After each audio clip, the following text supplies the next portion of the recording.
Passiamo alla interrogazione numero 72, sempre del consigliere Zanoni. Troppi incidenti e abusi commessi in Veneto durante l'attività di caccia. Cosa sta facendo la Giunta regionale per garantire la sicurezza dei cittadini e il rispetto delle leggi? Prego Zanoni per l'illustrazione. Allora, grazie Presidente. Ho fatto questa interrogazione assieme anche a due colleghe per sottoporre alla Giunta regionale questo problema che si manifesta ad ogni partenza dell'attività venatoria, anche durante l'attività venatoria. Diciamo che ci sono delle norme che non vengono rispettate, sono norme soprattutto di sicurezza, non vengono rispettate da molti cacciatori, ci sono naturalmente anche quelli che le rispettano e quindi si sono verificate nel territorio delle situazioni molto preoccupanti. Sono state violate le norme, diciamo, di distanza dalle case, i 100-150 metri, i 50 metri dalle strade e dalle ferrovie. E nell'interrogazione vengono riportati alcuni casi a titolo di puro esempio, perché quello che chiedevo era se ci sono delle statistiche, se c'è un monitoraggio di ciò che sta accadendo. Ad esempio, Cerea Verona, parlo sempre di settembre, ottobre, novembre. Cacciatore spara alla lepre ma colpisce anche due braccianti, denunciato. Poi Ormelle, Treviso, ragazza di 15 anni in bicicletta colpita da una scarica di pallini. Poi a Mira, Venezia, colpi dei fucili dei cacciatori a ridosso delle abitazioni. Ancora Ponte di Piave, pallini vicini alle case, i residenti chiedono aiuto al sindaco.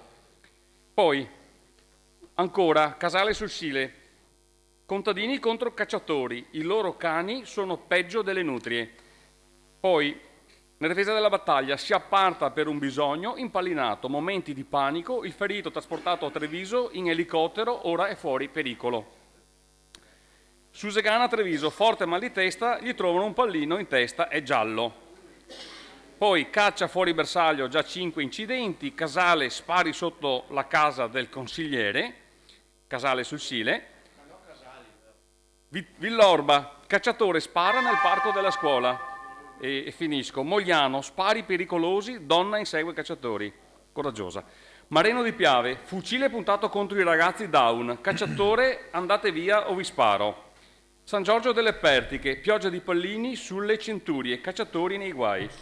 Consigliere, Poi, sì. grazie. E quindi una serie di episodi, l'elenco è ancora lungo, e quindi sarebbe importante monitorare quello che accade, vedere dove ci sono questi incidenti, capire se da parte della provincia ci sono i controlli dovuti, anche perché il problema sa qual è, Presidente e colleghi, che il 95-98% dei casi i cacciatori non vengono identificati e la fanno franca.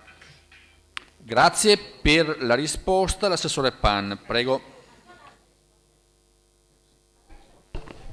Buongiorno a tutti, Presidente, buongiorno a lei, a tutti i consiglieri. Sì, questa è una interrogazione che mi ha fatto molto riflettere prima di dare degli spunti tecnici sulla caccia in generale, no? Perché poi come sulla caccia effettivamente queste preoccupazioni ci sono e avevo anche individuato personalmente 2 o 3 strade, ma non avendo qui l'amico Berlato, una era anche quella, magari aboliamo tutta questa, però penso che anche il Presidente non sarebbe d'accordo, oppure si ragionava sul fornire magari ai cacciatori, non so, un corredo antiproiettile, degli elmetti o cose del genere, però visto che si impallinano magari, come diceva lei, tra di loro, oppure succedono questi fatti, oppure naturalmente cose di questo genere, ma sa, il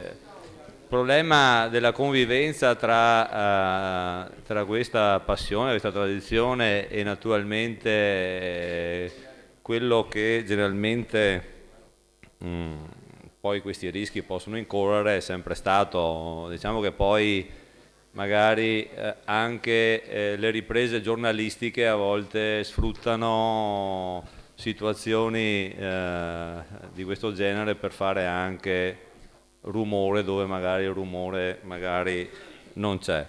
No, non è che dico che sia colpa dei giornalisti, magari a volte ci sono delle esagerazioni che vengono riportate Mi sembra comunque che da questo punto di vista il tema della prevenzione dei rischi con l'uso delle armi sia comunque, rispondendoli al nostro consigliere, normato da tutta una serie di di leggi che non sto qui neanche a ripetere, però a tale riguardo si consideri che la Giunta regionale, sulla base della trasposizione del proprio PDL 67 nella deliberazione legislativa votata dal Consiglio in data 27 ottobre, che è diventata poi legge il 29 ottobre 2015, numero 19, disposizione per riordino delle funzioni amministrative provinciali, ha conseguito il permanere a capo delle province delle attività di polizia provinciale, quindi tutte le funzioni di vigilanza in materia anche venatoria, condizione ritenuta importante ai fini di dare continuità a questo comunque collaudato sistema operativo anche di presidio del territorio, e quindi sicuramente queste prevenzioni dei rischi e questo rafforzamento dell'attività di vigilanza poi dobbiamo anche dire che ci sono le guardie venatorie volontarie che sono state naturalmente poste in base all'articolo 34 della legge regionale 50 del 93, e naturalmente nel prossimo futuro l'azione potrà essere ulteriormente rafforzata sia agendo sul percorso formativo ai neocacciatori e naturalmente anche durante l'esame di conseguimento dell'abilitazione dell'esercizio venatorio. Attualmente incoraggiando anche una sensibilizzazione a tanti che magari si avvicinano troppo alle case, come lei ricordava, forse è questo il disturbo maggiore, e quindi grazie, Assessore. Questo è un po' tutto. Zanoni per la replica. Io la ringrazio, poi le chiedo se può darmi la risposta scritta.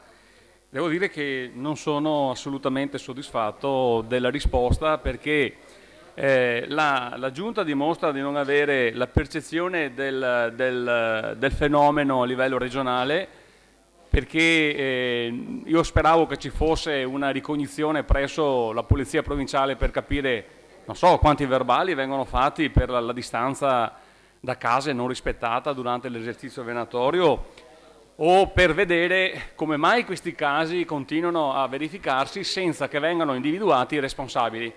Perché poi è facile dire in queste aule che si tratta di cittadini di serie A con la fedina penale pulita, quando il 95% dei casi in cui commettono queste violazioni, che sono anche reati da codice penale, la fanno franca. Quindi io non sto criminalizzando tutta la categoria, ma perché ci sono molti cacciatori che rispettano le norme sicuramente, ma ce ne sono troppi che le violano. Quindi io chiedo anche col prossimo piano faunistico venatorio a questa regione di stare più attenta anche a dove concedere l'esercizio venatorio, perché è inutile concedere l'esercizio venatorio in aree altamente urbanizzate dove è di fatto impossibile rispettare queste distanze di sicurezza.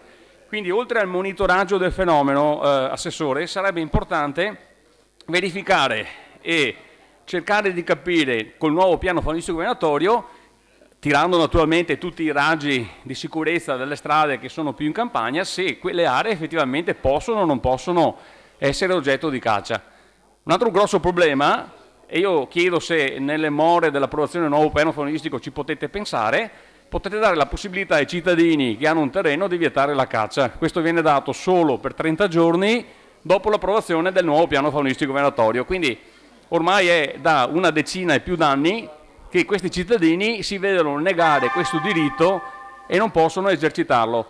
Un fenomeno questo comunque che non va sottolineato, perché guardi, io ho fatto l'interrogazione con le colleghe, ma recentemente ci sono altri articoli, puntano il fucile contro il contadino, questo in provincia di Treviso, a San Giorgio del Perti, che hanno sparato e sfondato il lunotto termico di un'auto di due fidanzati di 21 anni col fucile da caccia quando andavano a Nutrie. Quindi è un problema, Assessore, che a mio avviso non va sottovalutato. Grazie. Grazie consigliere.